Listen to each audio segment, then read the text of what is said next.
top corner, left-hand corner, and then a counter will start with it. There we go. All right. So, uh, Corey, it's nice to meet you. This is the second time that you've called, and that I think that you're beginning to hear what we're saying. And so, one of the things that you brought up just now was the issue of what is reality, or do we live in reality, or is this thing that we call reality the Maya? Right. And What is? basically, all of that has to do with the fact that the people who are making those kind of statements are not doing a proper discrimination to actually see how the mind works. Right. And in that regard, we can start with the first noble truth, because many people have it that life is suffering. Or another one, in fact, in the 1980s, there was a famous bumper sticker that said that life sucks, or life is shit, and then you die, Yeah. right? Well, the teaching of the Buddha is no, that's not correct. That in fact, the understanding from libido, or that there is a life force. And this life force that we all experience, that also has to do deeply with the self preservation instinct, is real, but it's not the dukkha. It's not the source of the dukkha. That the source of the dukkha is elsewhere. That in fact, being alive is something that we all, if we would reflect upon it, relish. Everybody wants to stay alive. No matter how much we hurt, even those who are on the point of suicide, they're just, the suffering becomes even greater than their life force. But that force, or that desire to stay alive, is exactly why we become afraid, because we're afraid to lose something. Okay, so going to that point about the first noble truth is that it's not life itself that is dukkha. Not only that, but that the dukkha that we experience, that we think is real, that's also delusional. That the cause of suffering is not life itself. The cause of suffering is our greed, our ill will, and our delusions about that it's the greed and the ill will that causes the suffering. So we suffer ignorantly because we want things ignorantly. And when we want things wisely, we tend to either get what we want right then and there because we were really wise, or we stop wanting it because we know we can't have it right now, that I'll want it later when it's available, but right now I don't want it. But that's staying wise about it. Most people, when they want things, they just want it, whether they get it or not. They're not making any discernment at all about what the nature of suffering is. But the Buddha very clearly states in many places that suffering is wanting things that we don't have, or putting up with things that we don't want to put up with.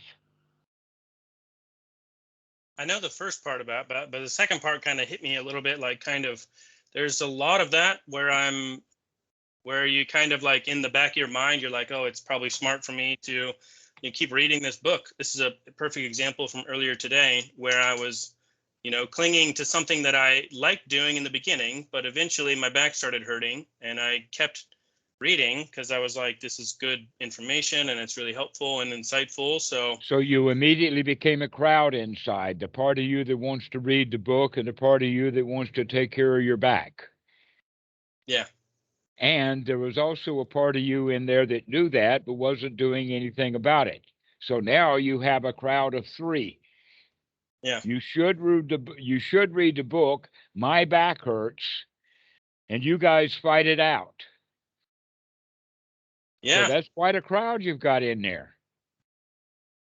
Right. Can you Yeah. begin to see that crowd? Because that's the whole point, is that we ignorantly want things, and often the things that we want are in conflict with something else we want. And so we tear ourselves apart over being pulled first this way and then that way, each time with a new thought.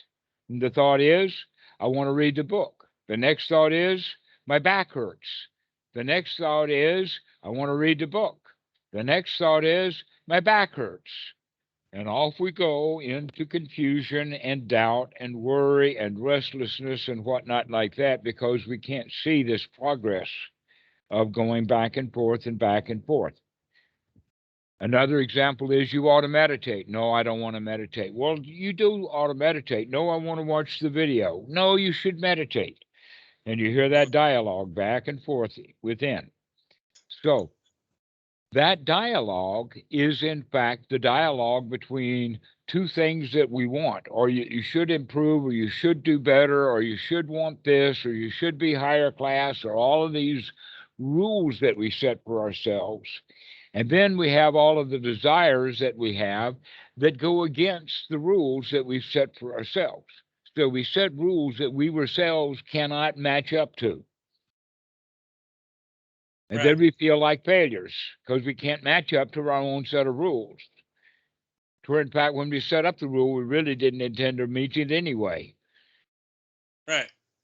But we got it because we were told it. We learned these rules from somebody else. And so Right. we go around ordering ourselves around.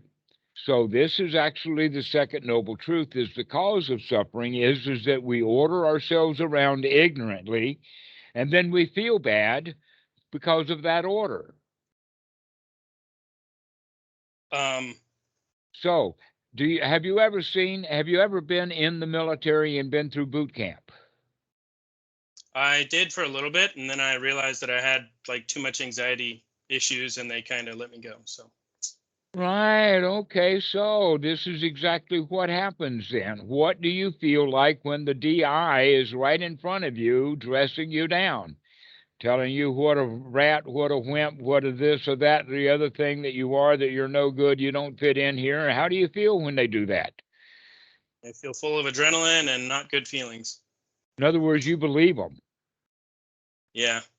You Right. let them hit you directly. And that You goes know for that he everything. says that the DI is trained to do that he says it to everyone. Some of them Right. respond to it differently. They picked you out because they know that they could hit you with that crap. That you weren't Yeah. wise enough, smart enough, and tough enough to stand out of the way of it and let it bypass you. So guess what? That's the thing that is now, is that you've now got your own, and have for quite a while, your own DI inside that is dressing you down on a regular basis. And that's where all that anxiety is continuing to come from, is your own DI going around telling you what to do and telling you how bad you are and that you're no good, etc., like that. These are the kind of thoughts that we have. We have our own set of rules inside, and most people are ignorant to the set of rules that they carry around. And they're also ignorant of not being able to meet the standard that they have. Right. So this is where the investigation begins. And as we continue going deeper into the second noble truth, we begin to understand that the mind works in a certain kind of way, such that there is a sensory input from our senses of the real world. But that sensory input of the real world alone is not enough for understanding. It's just raw data. We need to process that data.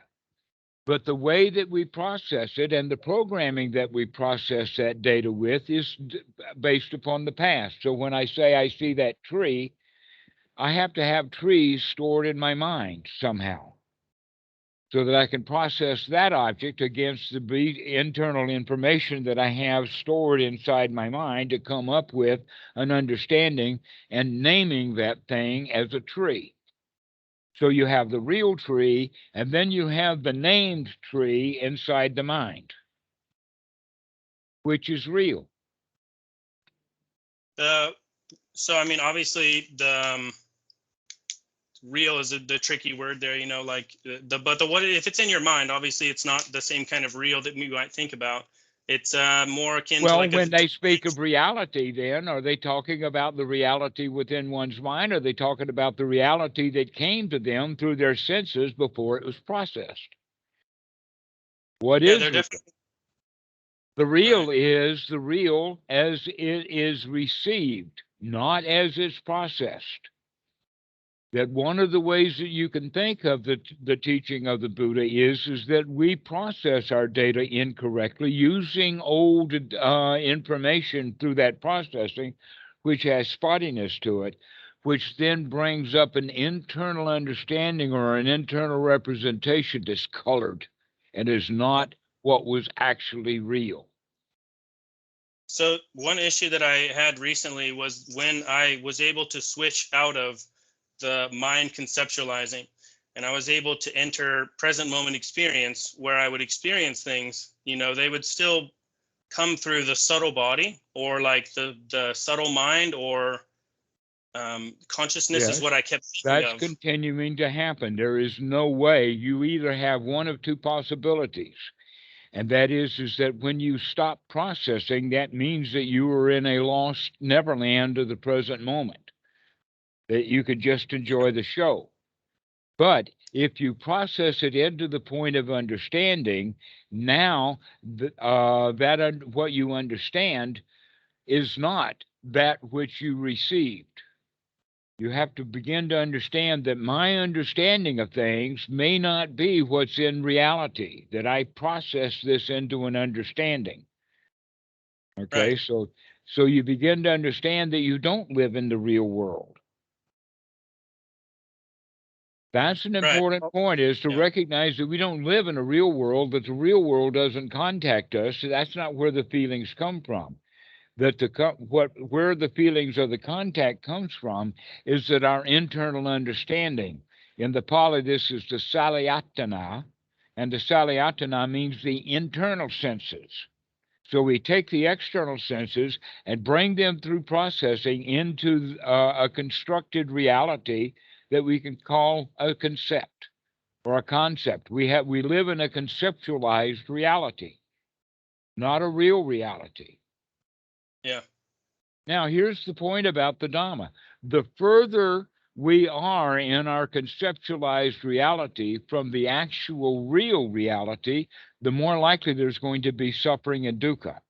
We're going to get disappointed because what we thought is not what's there for us to get. But the closer our internal reality is to the actual reality, then the more satisfied we are. And so learning to deal with reality as the way that it really is, rather than our expectations, our wants, our desires, our old ways of thinking, and all of that kind of stuff, and just come to this present moment fresh, is going to be much less possible dukkha. I noticed that there was some kind of issue, or I felt like I didn't really understand things, because suddenly the way that I'm used to processing everything is through that filter, through that, like internal past and future concepts. But that's the But way that humans do it. That's the only way that it can be done. so even if you like kind of are able to open up the mind, you're still going to use all the past concepts and stuff. I guess the thing that was just so weird is No, you're not going to be using all the past concepts. You are going to be very mindful to choose the correct concepts. I guess the thing that I Now, that's the problem that most people have, is they're just willing to use any old thing that comes to mind. They attach to the thoughts rather than being discriminate about the thoughts. That when they put their concepts together, when they begin to understand stuff, many people are not actually willing to inspect the parts that they're putting their new toy together with. They'll just take whatever is there and slap it in. Okay. The job of a wise man is to be careful about how he decides what something is. And so that he wants to make sure that he's using good, valuable, wholesome, real things to build his understanding rather than whatever happened to him in the past. Most people just take whatever happened, whatever's in their memory, they'll just make sense out of it like that. yeah. Okay, so here's an example of that. Two people are standing on a street corner and see somebody walking across or walking down the close by to them, and each of these two people see this person, and they both have a complete different reaction to him. let us say, based upon the way that he's dressed. So the way that he's dressed, or the way this person is dressed, then means something to each one of these people. Let's say one of them is a Catholic that's in the seminary, and that he's about to ordain as a priest. And the other kid went to grade school, in Catholic grade school, and he had to deal with the nuns. So the person that's coming down the street is now in a nun's habit, and one sees them with one point of view, and the other one sees them with a completely different point of view. One of them sees them with attraction and affection, and the other sees it with anger and resentment. Why is that? Because of our past. Now, you're going to let that kind of past knowledge, sometimes it's very important. I mean, some kids really hate nuns. And so they're not willing to give a new nun the benefit of the doubt at all. They just lump all nuns as bad. Other people will lump all nuns as good, depending upon their past. Others will make a more discerning, depending upon the situation, as to what kind of evaluation that they can make. And if they've been skilled at making evaluations, then the nun's habit itself is disregarded, and only the person is there to be evaluated. But most of us, we will take any old thing that comes by, like a nun's habit, or whatever clothes somebody is wearing, as almost an instant evaluation of that person. We call this first impressions. Right. Okay, so first impressions, we get stuck with those, and we don't even recognize that we made that impression based upon a bunch of crap out of our own mind, rather than out of the person who just presented themselves. Those are the standards that we set up. Right? We set up rules and standards about dress codes and all kinds of things. Yeah, we do. And so recognizing that we can stop seeing things through that lens and start seeing things as they really are. Quick Which question. means that a lot of stuff we don't even know. We have to continue to take new information in, because we're going to disregard all of our old past knowledge. Yes, that's the point where I came to, and where I had issues, and I felt like I lost it or came back into old things, because when I was in that sense, I just didn't know anything, and I feel like some part of me was like just a little bit confused, and I feel like a little bit of the dullness kind of set in, because I just didn't know how to, I guess, continue to take in information while also deciding to not attach those concepts. Because if you're trying to be always present, it's like there's always new waves rising up. And what we tend to do in the past, I guess, is we have an experience, and then we latch onto it. And then 10, 20, 30 seconds go by, an hour goes by, and we're still stuck on that. So it's We like begin to trying to tell ourselves stories, and then the experience winds up being the stories we've told about it, rather than the actual memory of the actual experience. right. The And then, story often becomes more important than the event. yeah, the other thing too that I noticed is that when you're able to process from this present moment experience, the amount of like data and information that is in every sensation of consciousness is like overwhelming. There just seems like there's a lot to it. There's And a it's lot. very, Your choice, overwhelmed or not. yeah. So I guess it's some type of attachment that I didn't really know how to combat. So I would just kind of be like, I would just get this overwhelming amount of information, maybe about a person or a thing that I wanted to know about. And then I would kind of get stuck into it and ponder it, and I would forget, or I would lose the present moment experience, And then I don't know how long that continued on for, something like a day or two, but I could sense the entire time that somehow attachment or craving, because I didn't really know how to like not crave. I just kind of knew that the old way of doing things seemed to work. It seemed to be more simple. Well, part of what happens with Western mind is that we get into time orientation. Yeah. And that the practice that we're talking about here, anapanasati, is to get out of that time orientation, to work with only the thought that's happening right now. That this thought is the only thought that is of any interest. And yet Westerners always want to have goals and plans and processes and events that prove milestones and that kind of stuff. That's all oriented that way. In fact, you could say that one of the primary problems that we're actually speaking about can be seen in the way that the Pali was translated into English by using it as the Eightfold Noble Path. It's not a path. That's a mistake, translation. But because we hear it as a path, we think of a path as a path of a place to go. That we're not where we want to be. We have to follow the path to get where we want to go. That puts it immediately into time oriented, that it's off into the future. What we should think of it is instead as an eightfold noble method, like the method of unlocking the door that's right in front of you. Number one, you put in the key. Number two, you turn the key. Number three, you turn the doorknob. Number four, you push the door open. That's all there is to it. Right. It's like a set of things you balance, and that gets you into the present moment, which is what we're trying to do.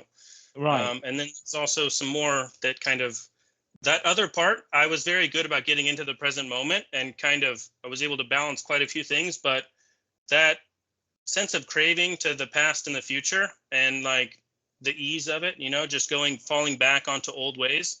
That was kind of where I fell back on it. I also I definitely didn't mind falling back. It just seemed like there was a lot coming in at once. And so I kind of was happy to just let it go and kind of go back into my old ways, try to bloom later or blossom later, which is kind of characteristic for me. I tend to like that phase of going in and out, Goenka has a statement that he refers to often in the retreats, and so in the recordings of the retreats currently, and that is, never mind, start again. Yes, you will get lost in it. Yes, it is pleasant. Yes, it is pleasant, and that's why you got lost in it. But that's what we mean by absorption, is that we're absorbed of things because they're pleasant. But you can also begin to understand that getting lost in thought can also be dangerous.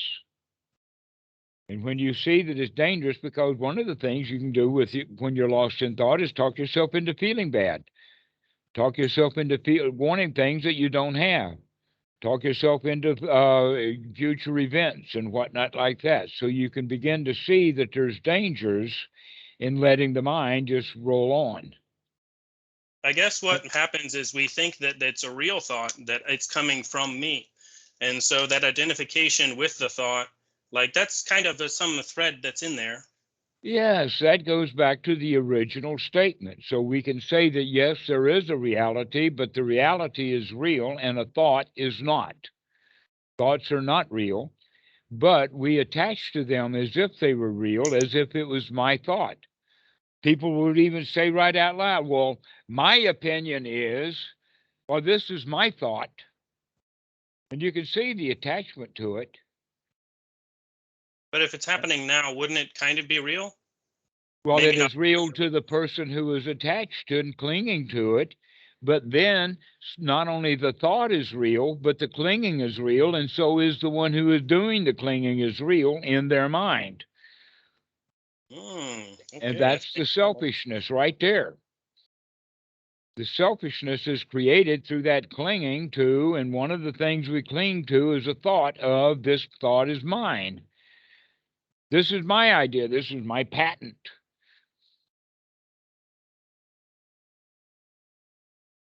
Okay, so one thing that I kind of realized during that time was a sense of identity that goes beyond just the ego or thoughts, and it kind of settled on vitality and awareness. I didn't get any better answer than, so the first deepest level of self that I kind of came to identify with was a void or imagination that everything else comes out of. And then like above that, or what I would normally experience in waking life, is a sense of aliveness and vitality, or living life, and also awareness. So I'm alive and I know I'm alive. Those are the two, what I would say, like, that was like the deepest level of identification. And somehow the thoughts that Well, come you're up in making that. actually the same mistake that Descartes made.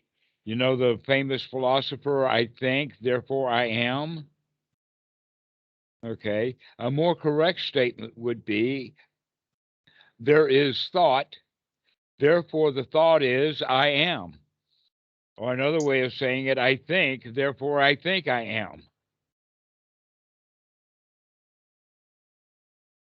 Yeah, it's just really weird how the thought process kind of can create a sense of self. Even when I was in a Yes. state of no thoughts, it was really me believing that the thoughts are coming from me, or believing that, because the thoughts typically sound like they're coming from my voice or they're speaking to me.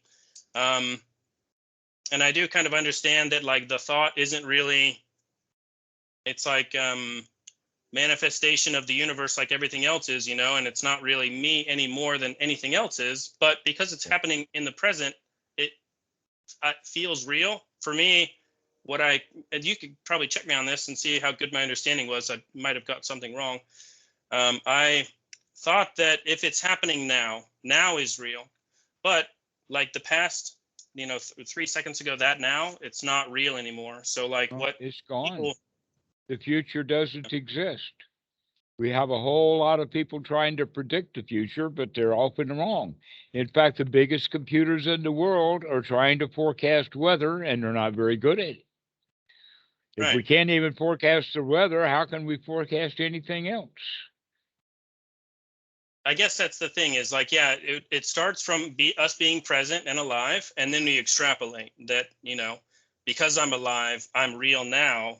Gosh, I got to prepare and, make sure I don't end up dying tomorrow, So that sense of the ground Well, a of, better way of looking at it is that I don't know when I'm going to die. Can I be ready for it now so that whenever it happens, I'll be ready for it because I've already gotten prepared?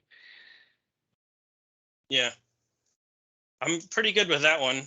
Yeah. Well, the, in a way, yes, and in a way, no, because we still attach to thoughts as if they were number one, real, and number two, mine.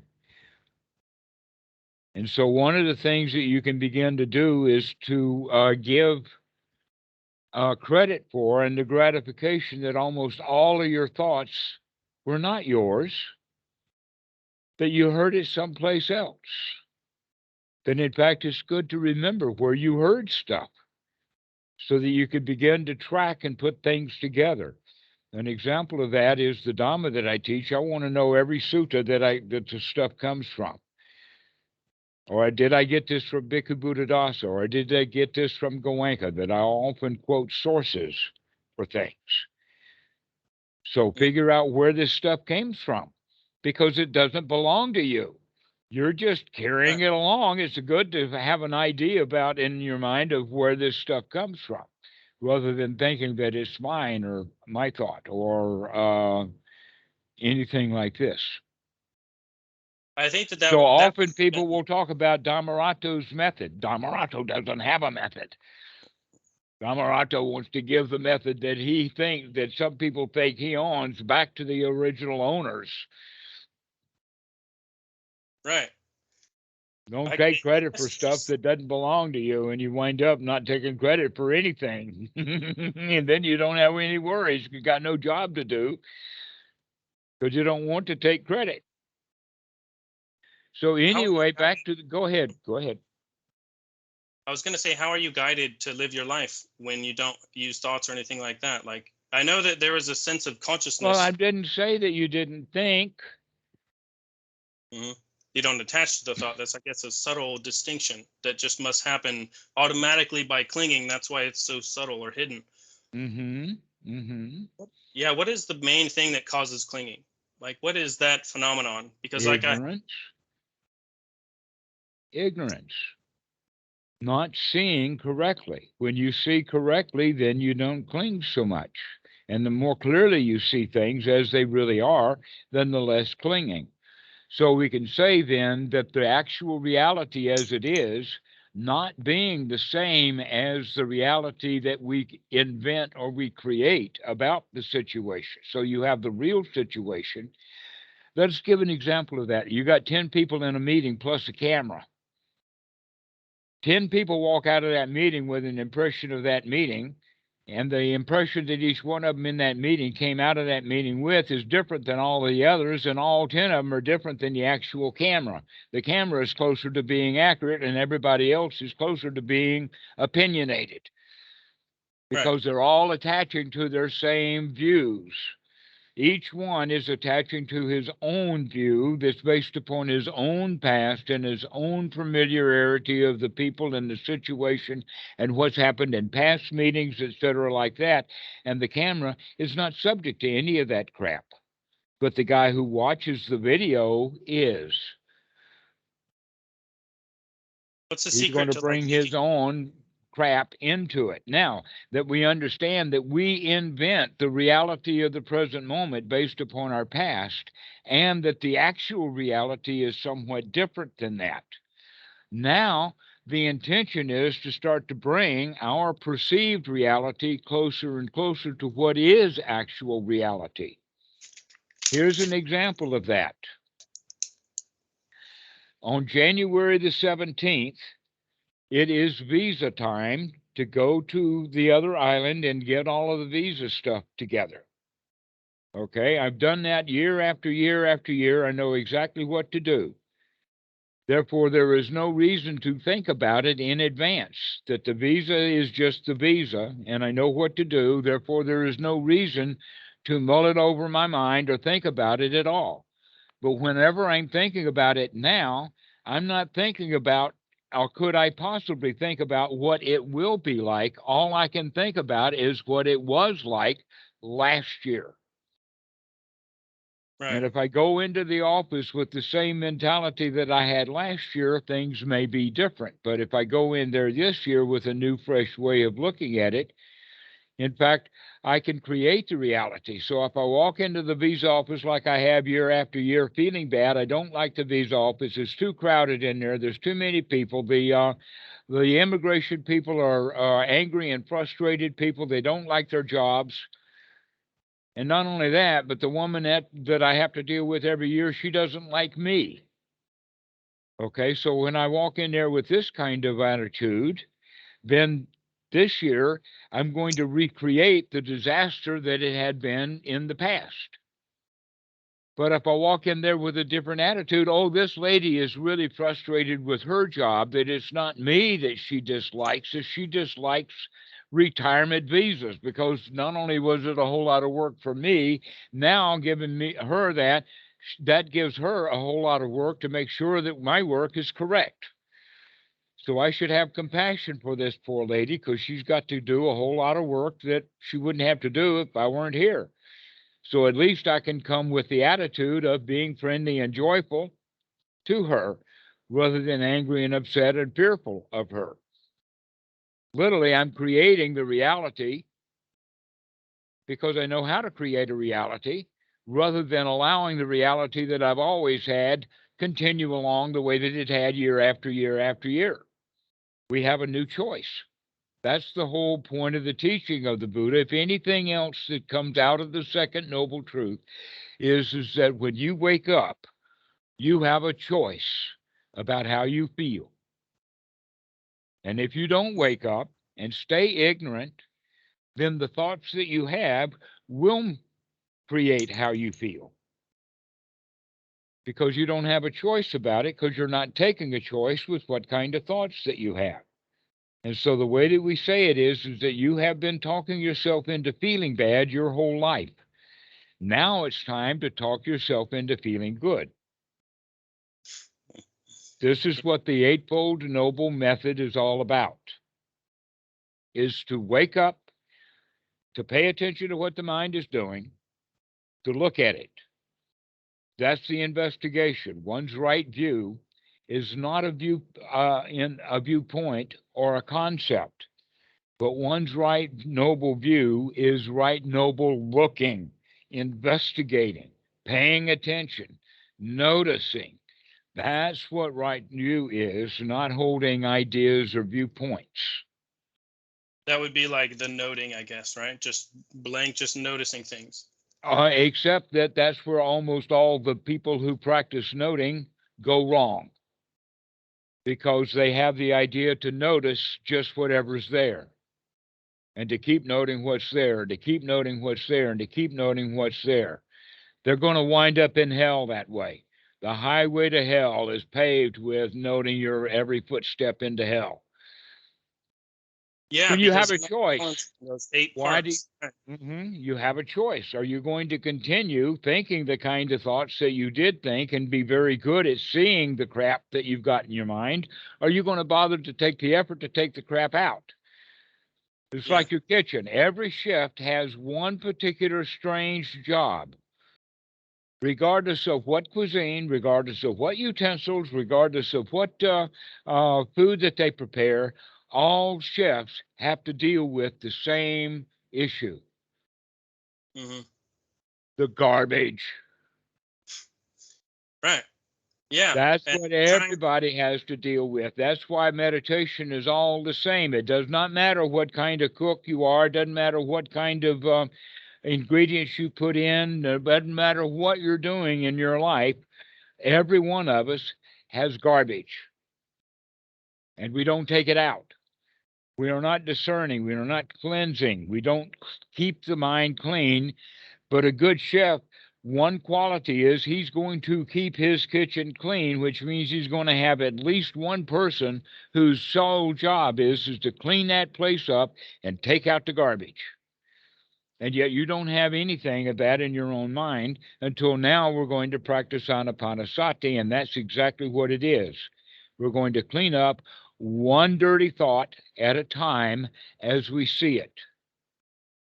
Right. Now, a lot of the food, a lot of the thoughts that you have are absolutely delicious food, but sometimes the thought is garbage. Right. So, can you tell the difference between wholesome thought and unwholesome thought? That's If one's I'm investigation. okay. To investigate, to see, is this thought worth having or not? Most people just take every thought that comes as my thought. If it's my thought, it's okay thought. No, we need to be discerning, because the thoughts are the kind of thoughts that most people think are the reason that they feel bad is because they're giving themselves thoughts that make them feel bad. Now it's time for you to intentionally change the kind of thoughts that you have into wholesome thoughts,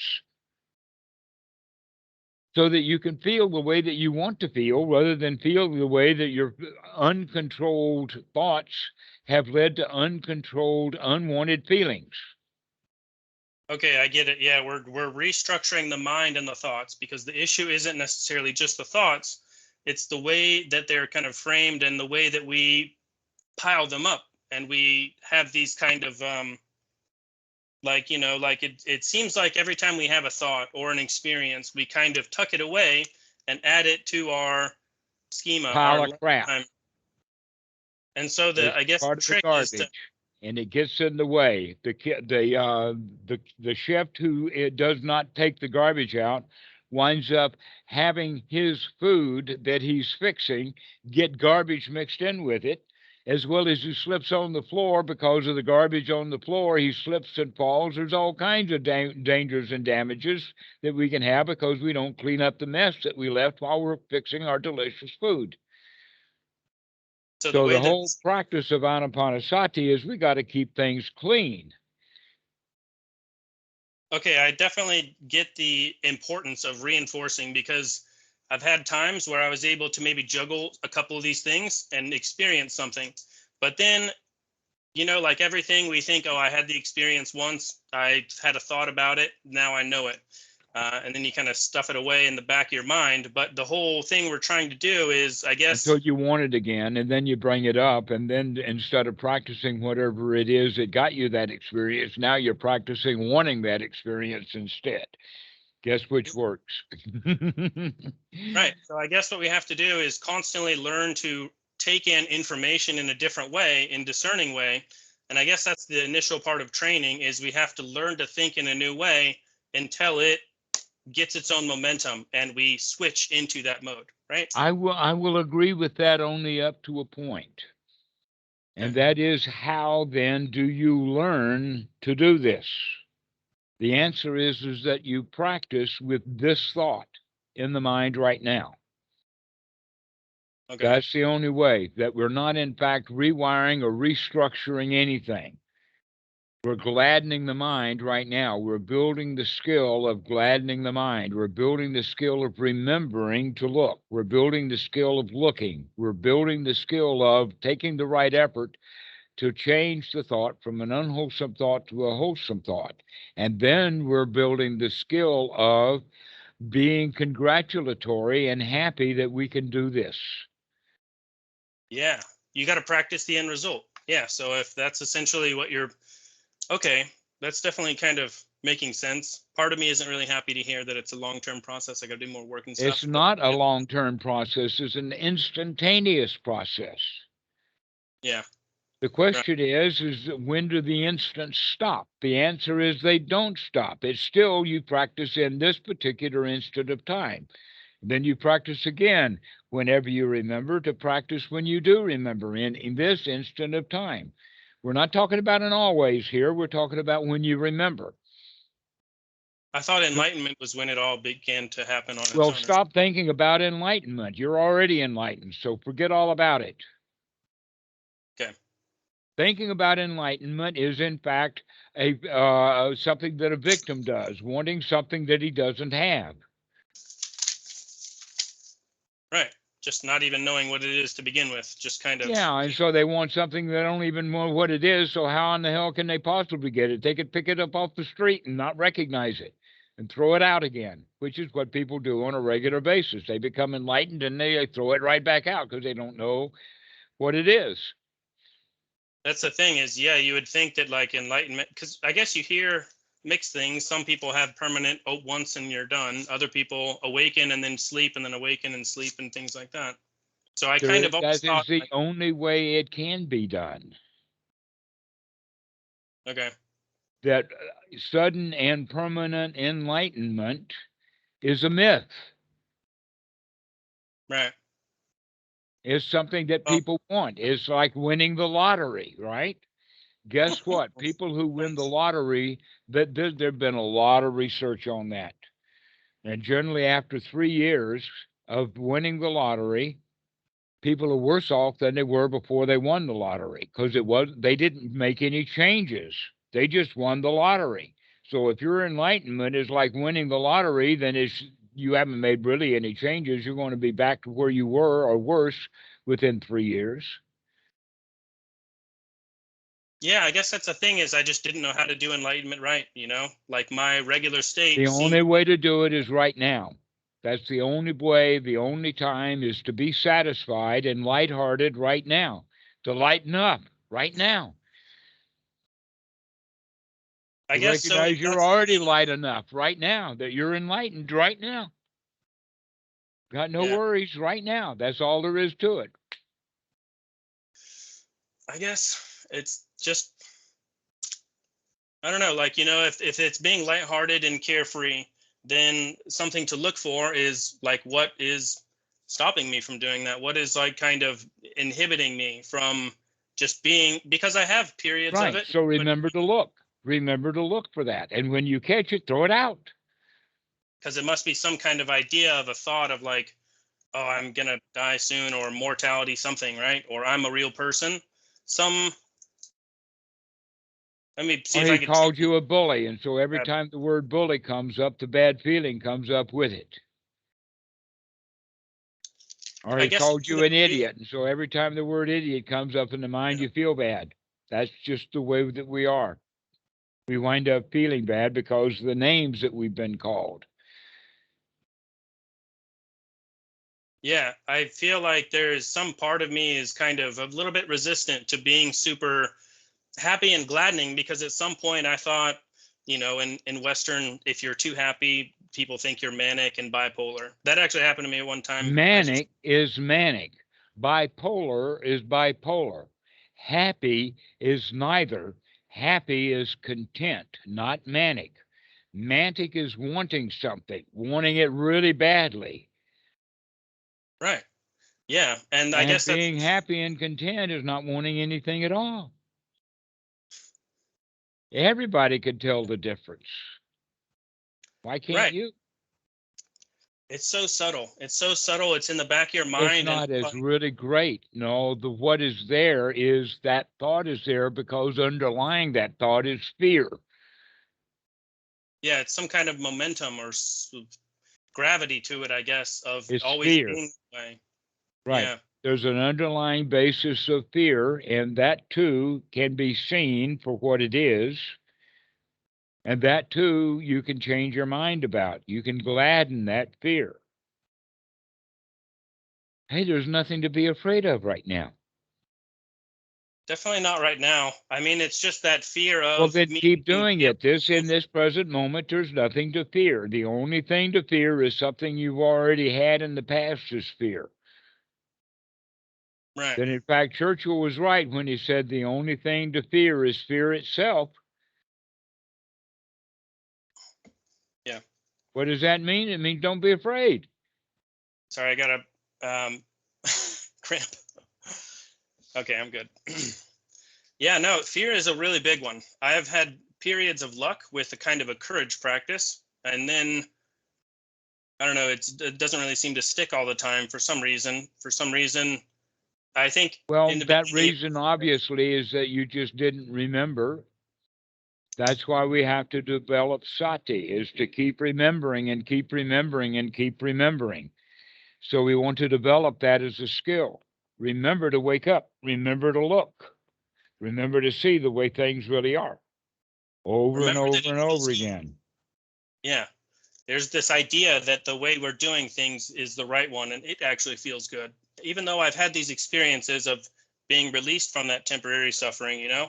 So I guess it's just about being more diligent, you know, and really kind of not letting your guard down to a certain extent, not where you're super vigilant and anxious, but also just being aware of how the mind works and being Well, skillful. there will come a time when that guarding is quite valuable, but it is valuable only when you have something to guard. When would that be? Well, let us say that when you have gotten a state of complete satisfaction, that you're in a state of satisfaction, that you apply the mind to the satisfaction, and then you want to sustain that satisfaction. That's what the guarding is. The guarding is to sustain mental satisfaction, to be in a state of everything's okay, everything is fine, no worries, no problems, comfortable and satisfied. Some That's what part we of me need to thought, guard for, is to guard to keep the mind in a state of satisfaction. But the only way to get there is by getting the mind into a state of satisfaction. That's why we apply the mind. We apply the mind into satisfaction, and then we sustain it or we guard it to keep it in a state of satisfaction. okay, some part of me didn't even register with that because it thought that somehow intention or something was like, or that might be clinging. I just kind of had some wrong ideas about staying in that state of happiness and, you know, bliss and peaceful. Some part of me thought, you know, like that's just me clinging. I definitely shouldn't stick in this thought. I should just go with whatever comes up and do whatever I feel like doing. But really what happened is I got pulled into the karma or the past momentum of Right. these. If you feel whatever you feel like doing, you're going to feel like shit because you're in Yeah. the habit of feeling like shit. No, you need to come out of feeling like shit and feel like that you're on top of the world. That's what the supramundane or the lokatara in the Pali means. That one of the examples that I have is that everyone, each individual human being, is an emperor of their own pile of dirt. That's what you're emperor of, is your own pile of dirt, which means your old crap, your past. You're the emperor of your own pile of dirt. The question is, are you going to be buried under your pile of dirt? Are you going to struggle to get out of it? Or are you just simply going to sit on top of your world? Come out of your crap. Not only that, but that kind of perch allows you to see things better. If you're buried under your own pile of crap, all you see is your own pile of crap, and you think you're looking at reality when all you're looking at is your own pile of crap. So we have to come out of that pile of crap and get on top of it, get above it. It's something about it feels like unknown, dangerous.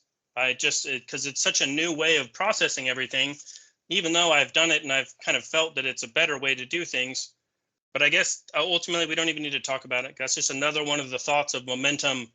Yeah, so that's right, true. yeah. We'll actually talk about the resistance later. In fact, I've just recently talked to a student about that internal resistance. So pay attention to that you actually are resisting feeling good. You're not supposed to feel good. Right, because feeling good is crazy, and if I'm crazy for real, then I'm really in trouble. That's kind of the thought process for me. And So there's work with a lot that. of, Give yourself permission to feel good. I've been trying to. It's been slowly breaking up. I mean, you could probably tell I'm pretty carefree and smiling and happy. So I'm definitely on the path to getting there. I guess it's just more time and more effort. I guess I mostly have been like putting in a lot of effort in meditating or in these kind of study sessions. Yeah, well, Not so stop much. it. Yeah, I got to do it all the time. Stop putting, no, don't struggle. That's the whole point. Right effort is not work. Okay. Think of right effort as the very, very, very least amount of work to actually get the job done. Be like water. That's a Bruce Lee quote. Be like The water. very least amount of work to get the job done. And when we get better and better at that, what winds up is that the effort that we do take winds up being energy, that it just springs into place. And that springing into place we can call enthusiasm. I've definitely been feeling that there is some kind of mental burden with the way we normally use our minds. And the more you're able to free up that energy, I guess the downside is most people can't take it. They don't really understand it because it's not what they know. They think that I'm like high on energy or like going crazy or something. They just don't understand that they're under a sense of burden. It's better for you to, let us say, do this in private. Don't worry about other people. You need to get your own mind straightened out. And when you do, you'll be able to deal with those people. Don't worry about them right now. You get your mind cleaned out. Well, I did cut off all my social media ties the other day. So somehow intuitively, I actually got really drunk and did it, which I didn't really know why, but some part of me, maybe I subconsciously understood I couldn't break that attachment without having a little bit of juice or, something to help me. But yeah, no, I definitely have been feeling like that things are starting to gain traction. What I need is time and effort, and that I'm not going to be like impressed if I do it alone. Yeah. Right effort. Right sati, right effort, right investigation. And that right effort is to bring the mind back into a state of wholesome thought. Right. Gladden the mind. Congratulate yourself. Begin to sit and feel good. You don't need anything. Feel good about not needing anything rather than feeling good about getting what you want. Feel good about not needing anything. That was one thing that really worked for me, was a sense of surrender, letting go of everything. And it's not surrender, it's championship. Yeah. That surrender, that's a very Christian word. Right. We are not surrendering to anything. We're crawling right on top of it and beating our chest and screaming with laughter and howling over the victory. This is not giving in. This is throwing out. Yeah, not like a negative kind of surrender, but just, I guess that was what worked for me at the time. Maybe I was really Christian, or my dogma or whatever it was. It's just something a frame about of language. It's just language. So let's change the language to give it even better. Right. Yeah, it is a paradox. I think that was part of what I liked about it, was you surrender into action. You're constantly being active, even though you're surrendering. It's just a bad word to use. Let's use the right word. We're not surrendering. We're taking charge. We're making a choice here. Surrendering is doing something because we have no choice. which is what the loser does and what you've been doing your whole life. No, we're making a choice consciously. This is not surrendering. This is taking over. Yes, there definitely must have been some kind of subconscious baggage to me surrendering, because the issue that I noticed was a lot of habitual and addictive kind of things would happen, because, you know, on the one hand, I was able to shut off my mind and thoughts and ego to a certain extent, which would also cause issues with dullness and things. And then I would so I would have a good effect of it with surrender, but I would also end up not being super conscious, and I would end up doing these kind of old karmic patterns. Even though some part of me did realize that the goal was to I framed it as conscious evolution, like choosing my own life, consciously choosing how I But want to live. see, that's still very time oriented, and it has the failure built in right now that I have to succeed later. Right? Yeah, because I'm going No, to be we're a going to succeed right now. okay. That's the change in the attitude that we need is that we're going to change right now and get the benefits right now. This is it right now. This is the only time that I can be enlightened. Let's do a good job of it right now I and guess start some part of me developing kind those of as a skill is right now. This is the only time that you'll ever have is right now. And yet we keep putting stuff off into the future because we were taught to do it that way. Delayed gratification is what the entire uh, let us say society is built upon. But delayed gratification is just another shady way of calling it a bait and switch. right. The bait is you think you're going to get something valuable out of it, and then you don't. Okay, so this is actually a more honest way of practice is to get your benefit right now, get your reward right now, take your benefit right now, be on top of your world right now, be satisfied and content right Yeah. now. Be the winner, be the champion right now. Yeah. And I'm just going to let go of this fear that somehow by doing that I'm going to explode into happiness and go crazy and become manic. Go That's ahead just and explode fear. into happiness and go crazy and see what that's like too. And if there's any dukkha, you can rub that off. Go ahead and Okay. experiment. Play with yourself. Allow yourself to feel as good as you possibly can feel. What is it like to feel really, really good? Because the better it feels, the more contented you are. You're talking about going through a manic kind of a phase. Which is, yeah, like not feeling good, but maybe Right, has you. which is on the way to feeling good, but it's certainly not the. I mean, there's more to it than that. Right. Yeah. Yeah, So, there is the cheering. Go cheer for a while. Jump up and down with joy for a while. Do it in the right place. You do it in the wrong place, it's dangerous. If you do that in the wrong place, like the men's room at the bus station, that's not the right place to do it. right. Yeah. So And you just do because that I'm, at home, but you get your joy and you go ahead and, yeah, get that elation. Feel really good. Allow yourself to do that.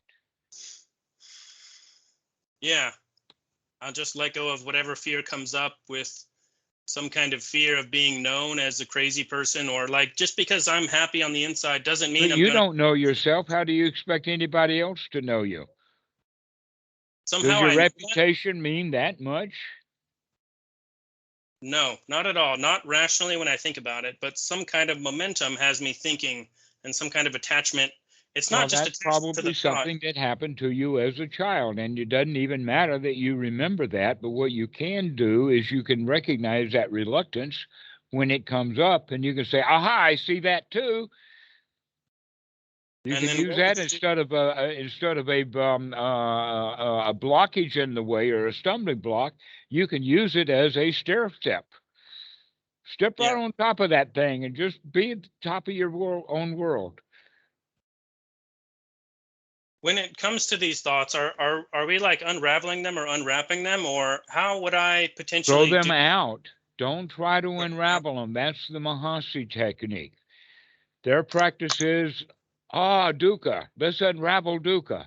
Unravel dukkha, dukkha, dukkha, more raveling of dukkha, oh, more unraveling. Oh, I see that dukkha's unraveling this dukkha. So there's more. Now I got two dukkhas to unravel. Dukkha, dukkha, dukkha, there's no end to it. That's not the teaching of the Buddha. We're not there to unravel the dukkha. We're there to recognize that this is dukkha, out it goes. This is garbage. I'm not going to try to be a chef for that garbage and try to turn it into a delectable dish I can feed to the king. No, we're not going to do that. It's garbage, out it goes. So these practices and the Noble Truths and the Noble Eightfold Path, together they form something like what we could call perfect understanding, where you're able to change the way you experience reality. And it's not perfect understanding in that we know everything, because that's kind of the sub thought, is that, Yeah, that's right. So no need to use perfect at all. perfect. Yeah. That in fact, we Right. could just say a bit of understanding. Right. Yeah. Little And that's dabble, what do we you? really need to focus on. You don't need So, you don't need it all. You just need enough. How much do you need? Enough to be happy. How much is that? Not much. Very little. much. Nothing much to it. Yeah, I feel good. I mean, this is a great goal to be having, like, hey, you got to be more happy. That's some of the best news that It's anyone not could a ever have, goal. That's the whole point. Don't make it a goal. If it's a goal, it's still in the future. But we have to have some Make it kind the of, goal. If it's the goal pole you're leaning against while you're resting.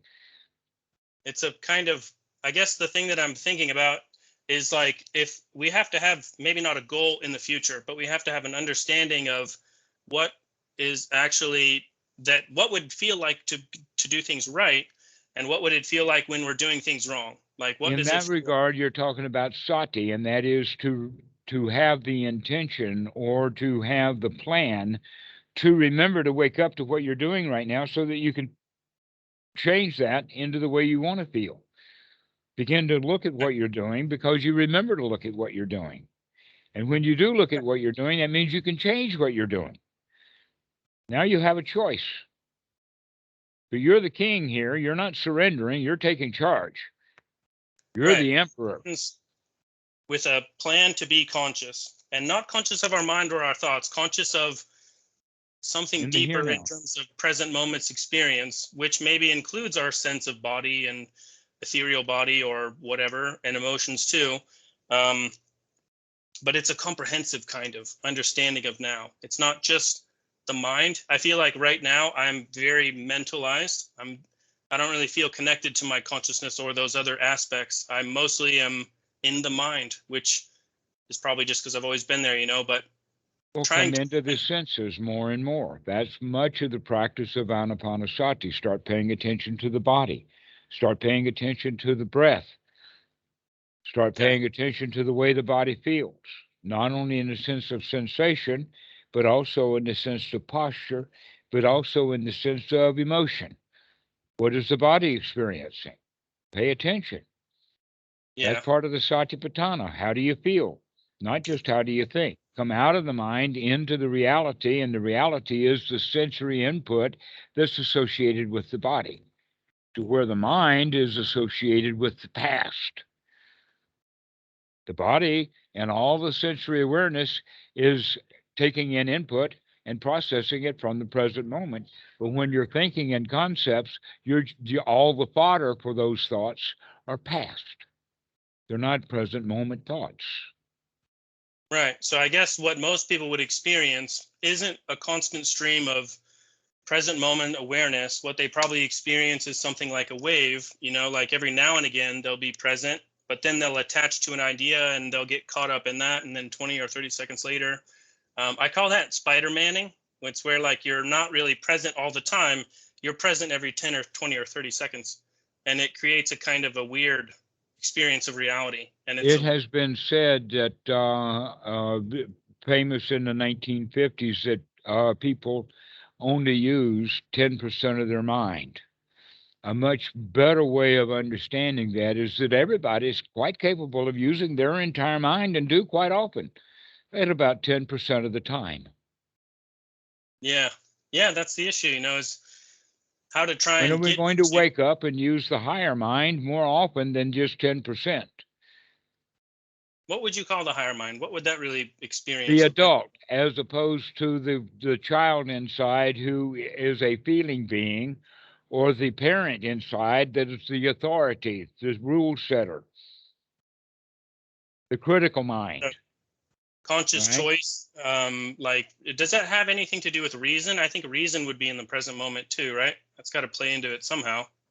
Well, a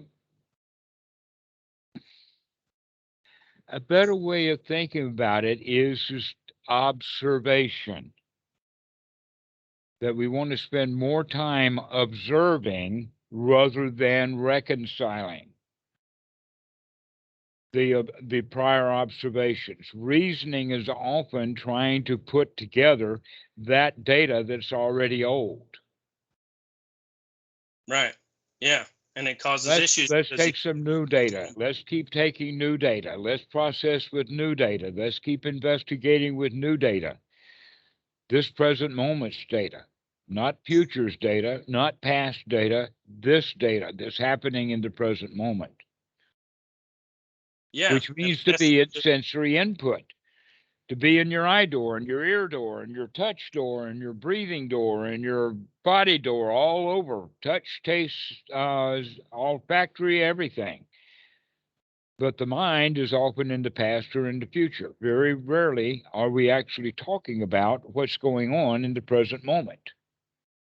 That must be that sense of what Buddha's talking about, attachment and clinging. Like when someone thinks something and then they cling to it for 10 seconds, they're just thinking about the thing that happened 10 seconds ago. And when you constantly do that, you constantly are living in the past. If you do it every 10 seconds, that's 90% of the time you're living in that state of suffering and pain. And so I guess that's the weird thing too, is we all experience these kind of. Quite often we go longer than that. Quite often people will dwell for days on something. Yeah. People can get angry and stay angry for hours and hours and hours. Some people for days and days. If you whip a dog, within 10 minutes, he's back. He's forgotten all about it. If you whip a child, they'll be unhappy all day. Yeah. Do you have anger issues or anything? I mean, not like anger issues, but like, what about you for anger and things like that? Like, how does that work out in your situation? Probably you deem it unskillful, but does it ever happen? Do you ever kind of decide like, maybe I should be angry? Ever? I'm an old man. What do you mean ever? Yeah. So I guess the thing would be like, don't hold to some idea of a saint who never gets angry, but just be skillful when you have that sensation of anger, like sometimes. Yeah, don't ask about who else can do what. Ask, can you follow the example that you're seeing in front of you right now? Yeah. I definitely could probably well, that's the thing is I try to not think about it in terms of like what I should or shouldn't do. I try to kind of like be in the present moment and let things flow. Usually Well, if when you use the word try, that comes from some sort of standard or some sort of rule. So there's more subtleties to it than you recognize, that you have to listen to the kind of words that you use. Yeah, like learning to be in a certain state is different than an effort of trying, which is kind of, there's subtle difference. Well, that's what I am inviting you into right now is let's just get into that state rather than talking about it. Something is just like, I just can't. Well, maybe I'm already in it, and maybe my idea of. No, you're not. You know you're not. I feel like there is some higher level of happiness for me to go into, but even recognizing those, maybe it's because there's just a shit ton of them. And even though I've identified a couple, 3 or 4 while we're talking, there must be. No, let's do it this way instead. See, you're still talking and talking and talking.